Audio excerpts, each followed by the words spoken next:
Good afternoon, everybody, and welcome back to Rob Motive. You know, right now I am having a Toyota Tacoma front bumper dilemma, or dilemma, depending on where you're from. You know, recently I posted up a video that got me thinking again. A guy I know down here in South Texas was in an accident, has some front end damage, and it's an opportunity for him, if he chooses, to go ahead and put a new front bumper on his truck. He'll have to go to kind of a wraparound style, I think, but not necessarily. So it got me thinking, you know, I keep going back and forth on this truck. I don't know how long I'm going to have it. I am going to get the 2024, but the more I hear about that truck, doesn't seem like I'm going to be able to get the version that I want until mid to late next year. Because of course, I want the hybrid version. Not that I want the hybrid version, but I want the version that has the most advancement in it, the most power, torque, all that stuff. And that's the hybrid version, unfortunately. I would prefer it were like a V8, you know, but that's not going to happen. So anyway, I have this dilemma. Should I go ahead, change the front bumper out, knowing that I'm going to be selling the truck off at some point, or do I just leave it the way that it is? And then further, which front bumper should I get? You know, the problem with modding trucks and changing things is sometimes you come across a mod that you really like. And then you get a different truck, and in what I do, it's good to switch things up, right? To go with different bumpers and things. But I really dig the body armor Highline bumper. And of course, right now, they're running a sale, some sort of 4th of July or pre-4th of July sale. It's some percentage off, I don't remember. I'm not sponsored by Body Armor, but hey, email me, we can talk. So there's no reason for me to push this bumper other than I really like this bumper. I think it's one of the best looking options for the front of the Tacoma without going crazy and cutting and removing things and stuff like that. There are some other good looking options, but they require a lot more modification than I'm probably willing to do, at least on this truck. Maybe on the next one, because I'll probably have to change that one as well. But anyway, it creates a dilemma for me because I don't know if I want to go ahead and do that or not. And then the other thing is, you know, the front bumper that I did before on the magnetic gray metallic truck, it was a Body Armor Highline bumper.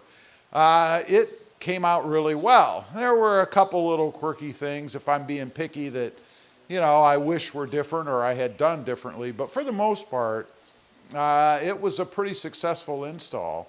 And I start to think, you know, gee, did I get lucky? Was that the one time that it came out the way that I wanted it to and it looks really good? I would hope not. I would hope more so that I learned something from doing that.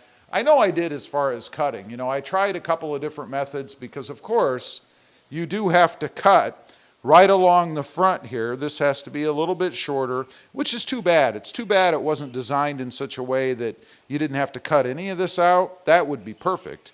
But still, had to cut down there along the edge as well. You can mess that up, and if you do, you end up with too much gap or not enough gap or a crooked line. You know, they should provide, in my opinion, some sort of a pattern or something that you can kind of tape on there and lay down. I mean, it could butt right up against this edge to give you a point of reference and then simply curve down along the sides. You could mark it off and then do your cut. I don't know why no one has done that or the company themselves haven't done that, but it certainly would make it easier to do. And I suppose the reason they haven't done that is for liability's sake. You know, if they provide a template and you use it and something goes wrong, they're going to come after the company, right? They're going to say, you gave me a template, I screwed up my truck, you need to buy me a new front fascia. I mean, that's probably why in the end. I mean, after all, if you can sue companies like McDonald's for having coffee that's too hot, I mean, go figure, who would think that hot coffee would be hot, right? But it happens. So I guess there probably is some liability there. Maybe that's why they don't do it. Now, I did mention one other kind. There is another bumper out there that I really do like. It's kind of a tubular style, and it kind of wraps around right here in the front.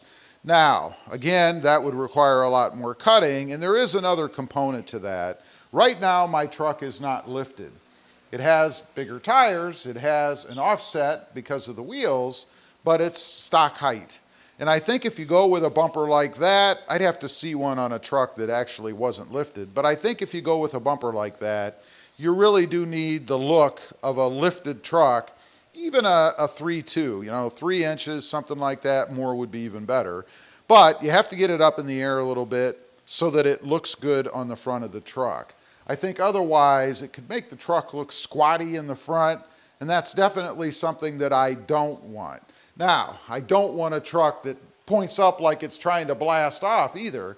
I ran into that with my 2020 Voodoo Blue.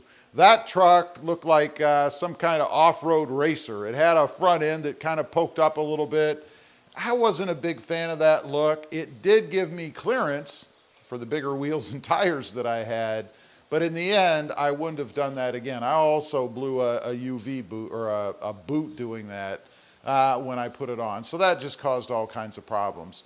Wouldn't mind lifting this truck, and honestly, if I were to keep it longer than just mid to late next year, I probably would do at least a 3-inch lift on it. Not that it looks bad the way that it is. I think it's a pretty good looking truck height-wise. I just prefer more lifted trucks. So that's my dilemma. I'm curious to hear what you folks think about it. What would you do if it was your dime, if it was your time?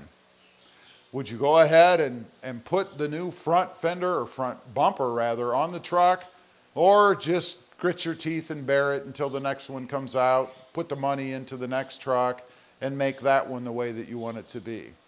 I'd be curious to know. Leave a comment. One other thing, I hope I'm wrong. I hope Toyota does release this hybrid version, and I hope they release it in different trim levels. Right now, I'm hearing it'll be the Trail Runner or the Trail Hunter and the TRD Pro. Neither of which I want, both of which I like, but they're just way more truck for my purposes than I need. For me, actually, an SR5 is probably good because then I can build it the way that I want. Although, after having all the trim levels more than once, I do prefer the TRD off-road. I think it's the best ride. Has a little bit more on it than what I need, again, for what I do. Makes a great truck for somebody who doesn't do any modding or anything. So I hope they do. I hope they come out with a hybrid sooner than later and it's available on lower trims. But I honestly think it's not going to be until a little even further down the road. Maybe it will push this into 2025. Man, I hope not. Anyway, like I said, leave a comment. Let me know what you would do. I'd be curious. Thanks for watching. Stay safe out there. Bye.